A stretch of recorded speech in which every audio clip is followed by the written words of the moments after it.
in Azam City. You're watching One TV News Channel. One TV News Channel. Serving you with information, news, sports, and public affairs. One TV News Channel. One TV News Channel. Serving you with love. Ang telebisyong pangmasa. One TV News Channel. One TV News Channel.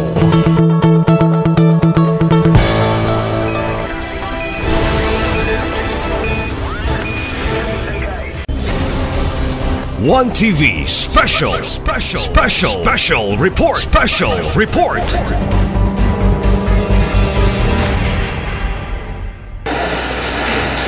Good morning once again. For the roll call, may request the Secretary.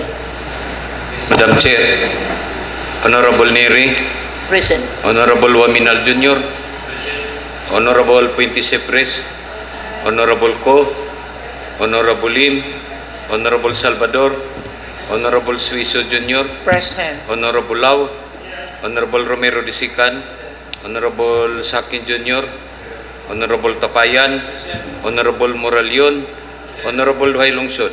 We have a complete attendance, Madam Presiding Officer. Thank you, Mr. Secretary.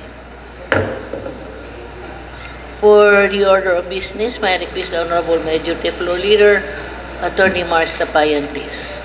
Thank you, Honorable Chair. Good morning. Good morning, everyone. We have no guest availing of item number 4 because hour. We proceed to item number 5. Approval of the agenda for the day. There is only one proposed insertion or order of business, Honorable Chair. And may I read a resolution authorizing the change of signatories of the local government of Samis bank account for PhilHealth auto credit payment scheme as suggested by our City Mayor, Honorable Sam Norman G. Puentes, Honorable Chair. I will move this motion to approve the agenda for the day with one insertion, Honorable Chair. Move with the Honorable Majority Floor Leader for the approval of our agenda for today with one inclusion as being presented. Motion approved. Thank you, Honorable Chair. I don't know, minutes attached or order of business relative to the previous sessions. We proceed now to item number 7, letter C. Number 1, letter dated September 3, 2025 from the Office of City Mayor requesting the approval of a resolution authorizing the local chief executive, Attorney Sam Norman G. Puentes, to enter into and sign on behalf of the city government of Samis the memorandum of agreement with the Department of Health for the Department of Doctors to Samis City and the doctors to the various program of the DOH. And here to Chairman of the Committee of Public Health and Sanitation, Honorable Catherine Lim, to introduce and recommend action on this item, Honorable Chair. The Honorable Catherine Lim is now recognized by the Chair for the appropriate motion. Thank you, Madam Chair. I would like to pass a resolution authorizing the local chief executive, Sam Norman G. Fuentes, to enter into and sign on behalf of the city government of Ozamis the memorandum of agreement with the Department of Health for the deployment of doctors to Ozamis City under the doctors to the various program of the DOH for first reading only, Madam Chair. Move for first reading and be Only. referred. Yes, Madam And be Chair. referred to the appropriate committee. Yes, Madam Chair. Motion approved.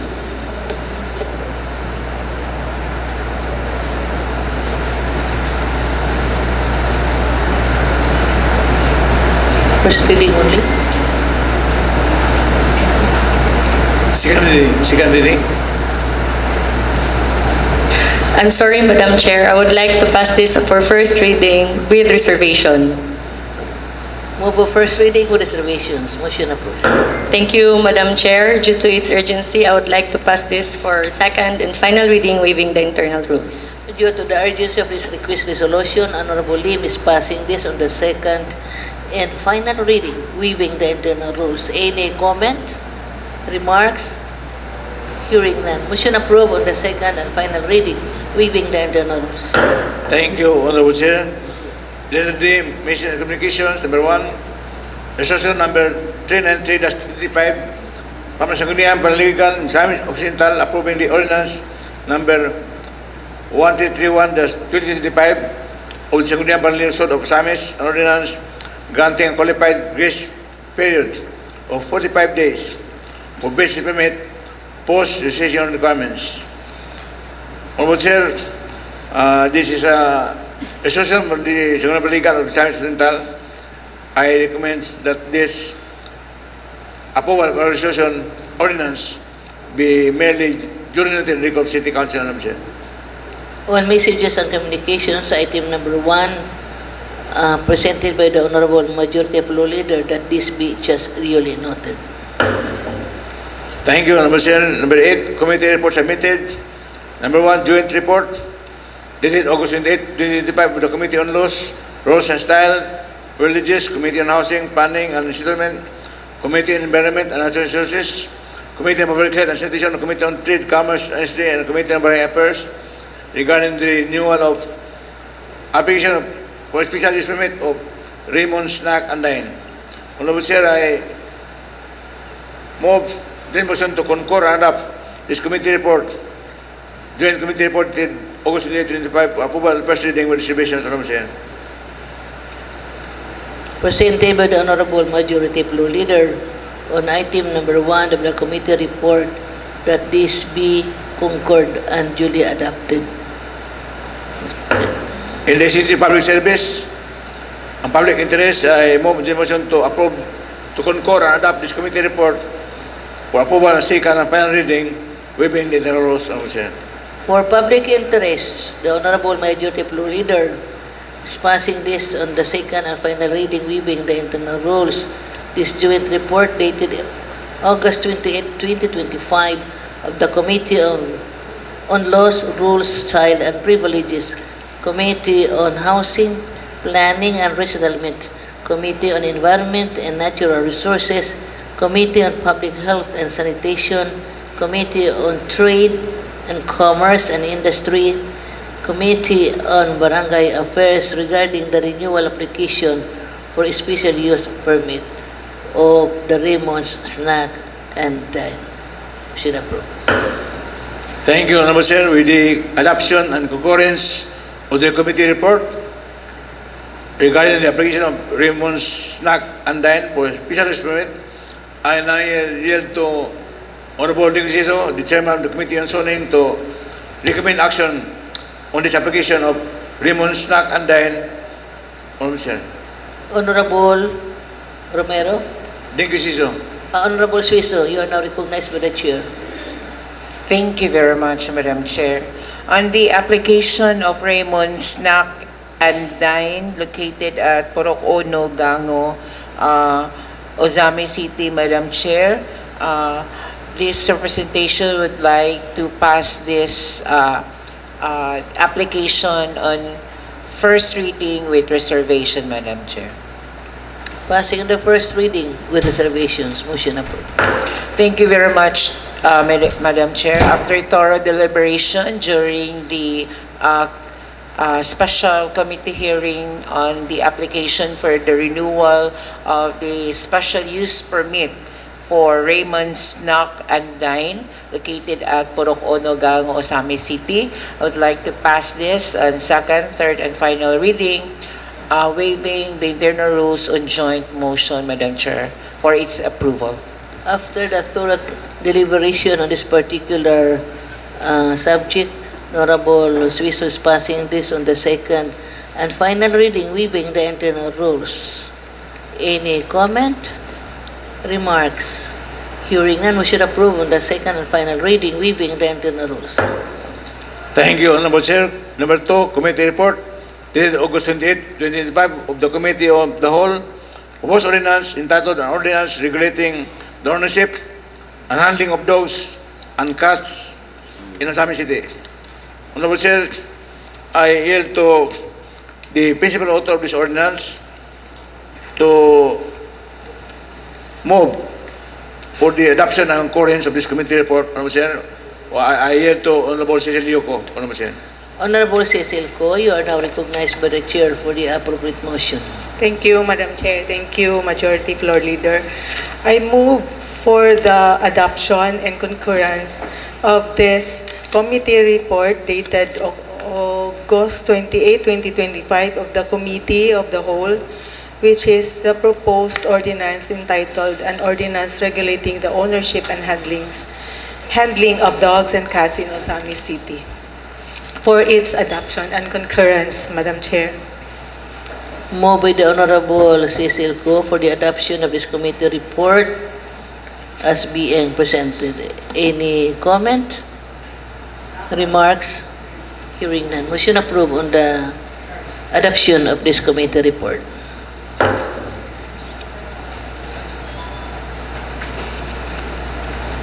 Adopted na?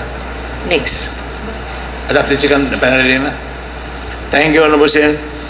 With the adoption and concurrence of this committee report, I recommend that the episode author, Cecil Ko, will modify the ordinance to conform with the inputs and suggestions deliberated during the public hearing and committee hearing, Honorable Chair, as contained in the committee report, so that to prepare the final version of this ordinance and to submit same to this representation of Majority Leader so that I can sit the same for second reading next session, Honorable Chair. Okay. Noted your manifestation, Honorable Majority Floor Leader. Thank you, Honorable Chair.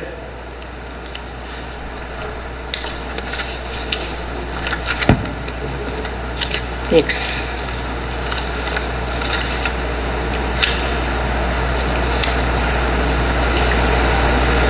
We proceed to item number 9, calendar of business. Let's proceed to letter C. Ang assignment says whereby we have only one appropriation, which I will now read. A request for us to pass a resolution authorizing the change of signatories of the local government of Samis bank accounts for PhilHealth auto credit payment scheme.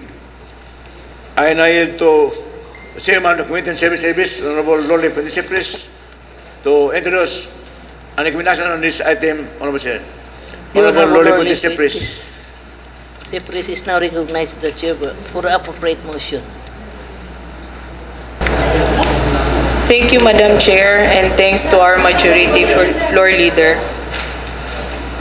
I move to pass a resolution authorizing the change of signatories of the local government of Osamis bank accounts for PhilHealth Auto Credit Payment Scheme for first reading with reservation, Madam Chair. Move for first reading with reservations. Motion approved. Due to the need of this resolution, I hereby move for second and final reading, waiving the internal rules. Due to the urgency of this request resolution, Honorable Cipris is passing this on the second and final reading, waiving the internal rules. Any comment? Oh, no. Remarks? Hearing none. Motion approved.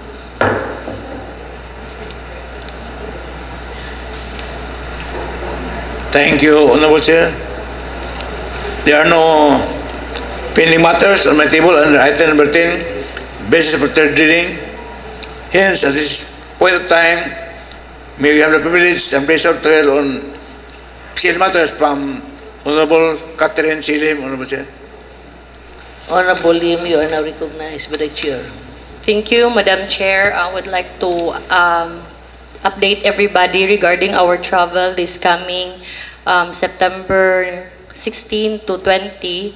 The councilors who committed to go with us are Honorable Marcelian Tapayan, Honorable Marcelo Romero II, Honorable Juanito Sakin Jr., Honorable Saulo Salvador, Honorable John Phil Duhay Lungsod, Honorable Dinky Sueso, Honorable Cecil Ko, Honorable Lorly Fuentes-Cipres, Honorable Board Sani, Madam Chair.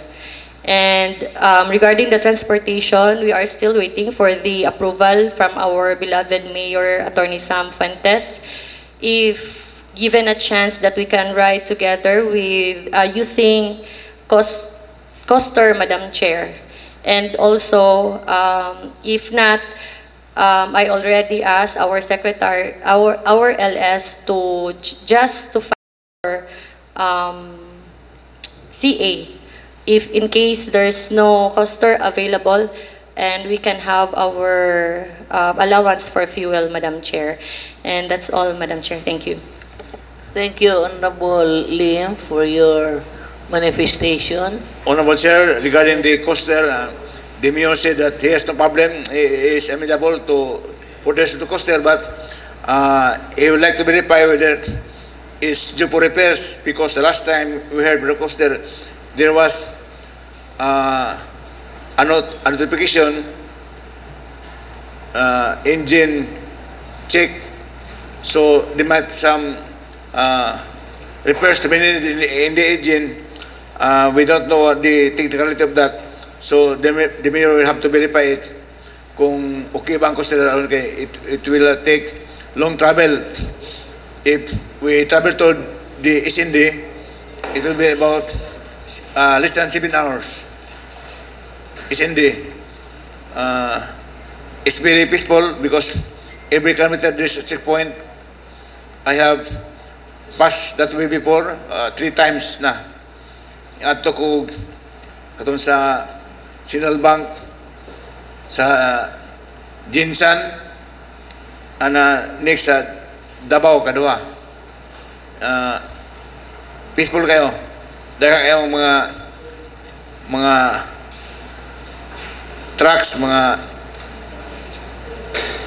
transportation, mga vans tanan nangagi. Rural transit agi. So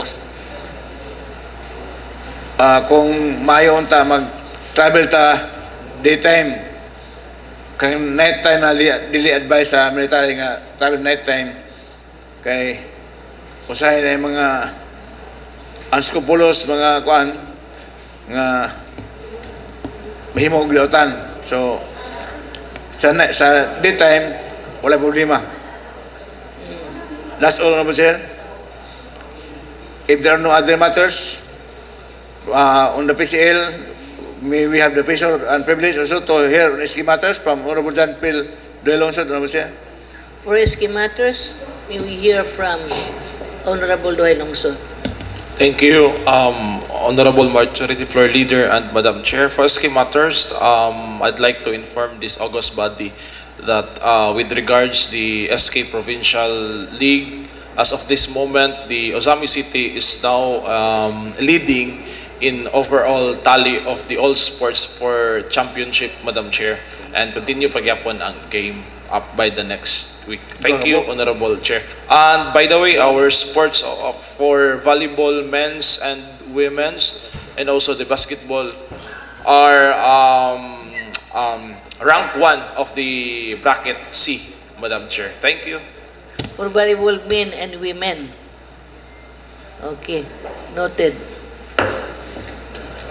Thank you, Honorable Chair. Before we proceed, I would like to ask for your kind forbearance, because just now the City Mayor's Office forwarded 2 resolutions for our insertion, Honorable Chair, and this might be important.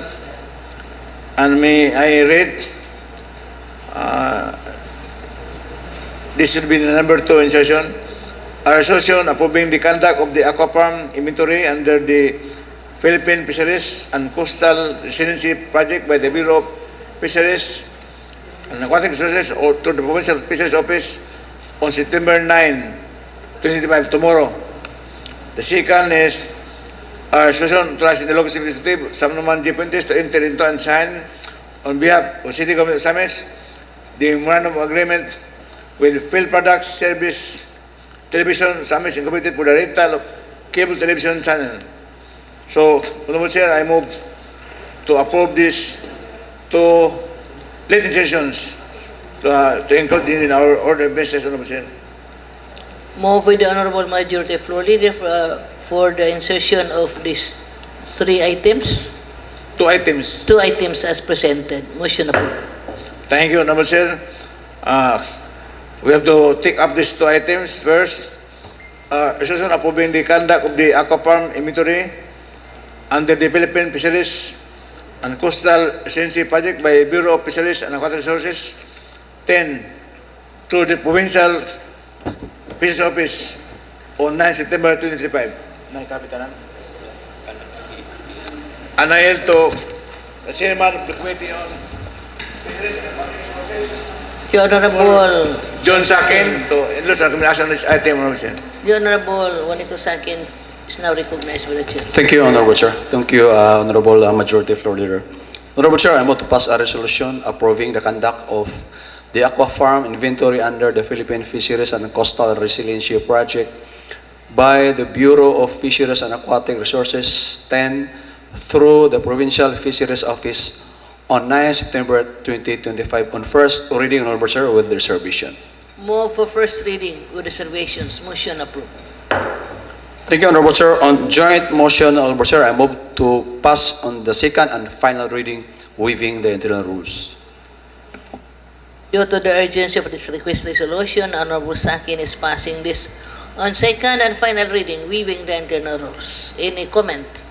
Remarks? Hearing none, motion approved. Thank you, Honorable Chair. The last item, approved session is a resolution authorizing the local executive, Attorney San Roman Gipentis, to enter into and sign on behalf of City Government of Samis the Memorandum of Agreement with the Field Products Service Television and Samis Incorporated for the rental of cable television channel. With the kind indulgence of Honorable Striso, the Chairman of the Committee on Communication, I move this motion to approve this resolution. Approval and first reading with distributions, Honorable Chair. Move with the Honorable Majority Floor Leader this request resolution on first reading with reservation. Motion approved. Thank you, Honorable Chair. Due to the urgent demand of public interest and in the essential public service, I move the motion to approve this resolution, authorizing the local executive, San Roman Gipentis, to enter into and sign on behalf of City Government of Samis the Memorandum of Agreement with the Field Products Service Television Samis Incorporated for the rental of cable television channel. For approval, second and final reading, waiving the internal rules, Honorable Chair. Move with the Honorable Majority Floor Leader for the approval on the second and final reading, waiving the internal rules as being presented. Any comment? Remarks? Hearing none, motion approved on the second and final reading, waiving the internal rules. Thank you, Honorable Chair. At this point in time, we have the pleasure and privilege to hear on ABC matters from Honorable John Carlo Moraleon, Honorable Chair. The Honorable John Carlo Moraleon is now recognized by the Chair for some ABC matters. Thank you, Majority Floor. Thank you, Madam Chair, for ABC matters. On September 7, agahapon, Madam Chair, nag-liga meeting may gahapon sa Kinuman Norte. Ang among nahisgutan dito, Madam Chair, is about atong medical cert sa bagong requirements para sa tuang permit sa mga barangay fiesta activities. Is ninghangyo lang atong mga barangay captain nga pwede ra ba og dili medical certificate and kaning with notary man to siya. So pwede ra ba og waiver na lang ang himuon sa barangay nga kaning mga player nga mandula walay labot ang tanan nga nagwana ni og simbako nga madisgrasya sila. So waiver na lang, mas maayo pa, walay gasto and dali ra pod ang pagkuan proseso. And ikaduha, Madam Chair, nahisgutan pod gihapon bahin atong ordinance nga gipasa, dogs and cat nga mga bagong balaod ug unsa ang himuon how to execute daw, unsaon daw nila. And ikaduha is ang gasto daw if makadakop og iro and ang ilang igasto para himuang kulungan sa iro, asa daw sila magkuha. So ako silang gingnan nga siguro na pa may kaduang kuanana hearing dito na lang nato na pod ibalik og sulti og unsa ang inyong mga pangutana kay naa po dito tanan kauban City Council with Vice Mayor. So thank you, Madam Chair, that's all. Thank you, Honorable Moralion. Madam Chair. Yes, is there any other? Can Honorable Silco respond to that, Honorable Chair? Because Honorable- we had public hearing last week, and unfortunately, Honorable Moralion is not around, and he was being ipangita ka sa mga tao dito sa barangay na ayaw mo mga kapitan, ikaw rin wala. So, may we respond to Honorable Ko? Honorable Ko, you may have some Yes, manifestation. thank you, Majority Floor Leader. The concerns of the barangay captains during the public hearing discussing the proposed ordinance on animal ownership, responsible ownership of dogs and cats in Osami City were already taken during that time. Where their concern was about the budget of building up a temporary shelter and the cost of this project and the source and the supposedly income derived from the penalties. So it was already discussed that their budget for 2025 has already been approved last year, and this new project is not included in that budget. So the majority floor leader was suggesting for a supplementary budget for this in case their existing funds are not enough. So with this, Madam Chair, I would recommend again from the Liga ng mga Barangay to submit their position. Can they still submit their final position paper, so that we can include these changes in preparation for the second reading? Okay, thank you. Yes, Honorable Chair, I will have requested Honorable Silco, the principal author of this ordinance, to make a final version of this ordinance for the second reading, because there were many suggestions by the barangay captains, by stakeholders, also from Dr. Sunico, the City Regional Office, about the ordinance, and also the inputs being given by Dr. Irog of City Office, which are all important to consider by the premiers of this ordinance. So, Silco will ask her LS to modify the ordinance so that this can be submitted to this presentation to the majority leader, so I can schedule this for the second reading. That time we'll debate on this ordinance before issuing this for the third reading, Honorable Chair. Okay, noted, Honorable Majority Floor Leader. Yes, any comment? Madam Chair. Honorable Suiso, then Honorable Waminal. Thank you, Madam Chair. Good morning, everyone. I support the wisdom of Honorable Carlo Moralion, Madam Chair, regarding sa sports activities, sa requirements sa waiver tungod kay considering nga kana po usual nga requirements sa atong sports before mag-start ang dula, waiver man yun. So full support ko sa wisdom ni Honorable Carlo Moralion. Thank you, Madam Chair. Okay, noted your manifestation, Honorable Waminal. Yes, next is Honorable Suiso. Thank you, Madam Chair. This is in line with the stray dogs ordinance, Madam Chair. Nga. During the committee hearing, we discussed the costing of the said ordinances that will be burdened by the barangay. Kay nahadlok sila or kanang naguulo sila, Madam Chair, kay asa sila mangitag ipakaon kung madakpan tong mga iro, pagkahuman asa sila mangita pod og i-build og mga facility para ikulong ang mga Secure. ero. So, we will make sure during the plenary discussion that ma-insert dito nga nagi sharing si barangay nga kung nagi lukaton nga ero sa nadakpan, good for 3 days, part sa kuan, part nga ibayad sa tag-iya dinhi sa syudad mo balik ni barangay o particular percentage kung pila ang kuan mabalik sa barangay. So from katong lukaton, from katupong violation or penalties nga atong i-impose, nagay mauli ni barangay para form part siyang income, tapos mo putoy makasustain. Although pwede sila mangitag other kanang income, pero para po ma-encourage sila panakop, napo sila share sa ilahang kuan mga violation of penalties later sa ilang kuan. So that would be our economic benefit for the barangay, Madam Chair. Okay, thank you, Honorable Suiso. Is there any committees being created to work out on that particular plan?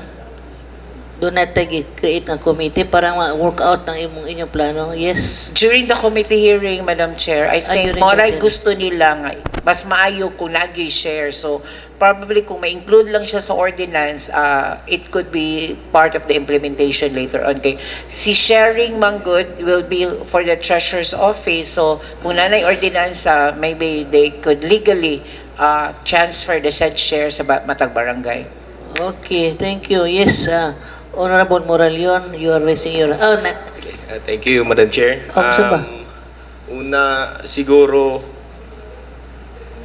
if or ma-approve ang ato ang bagong ordinance is kung saon og asa ang ikuha nato nga support dayon kay sa bagong balaod dapat ato pong malihok pudayon man. So asa ta dapit magkuha suportaan na. Thank you, Madam Chair. I think that has to be discussed lengthily during the committee hearing. Yes, Honorable Ko. Thank you, Madam Chair.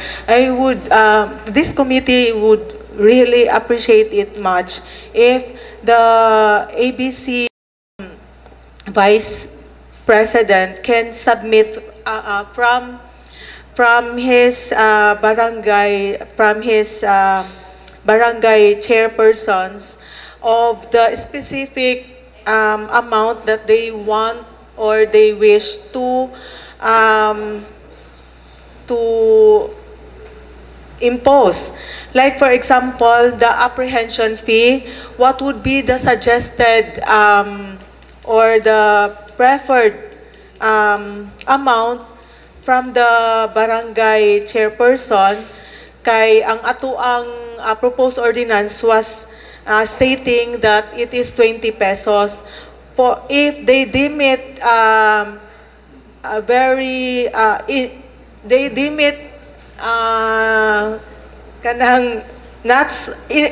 deem it insufficient, so please specify their suggested amount for this and the rate per day. Kay ang sa ato ang propose is 30 pesos ang impounding, 20 pesos ang apprehension fee, and tagpila tong per day? Pila tong per day? 30 gihapon per day for the impounding fee. So, and then the sharing of the barangay and the LGU, whether it would be 50-50 or 75-25%. 75 to the barangay, 25% to the LGU. So please have it in hard copy and please submit to the committee before we finalize the proposed ordinance in preparation for the second reading.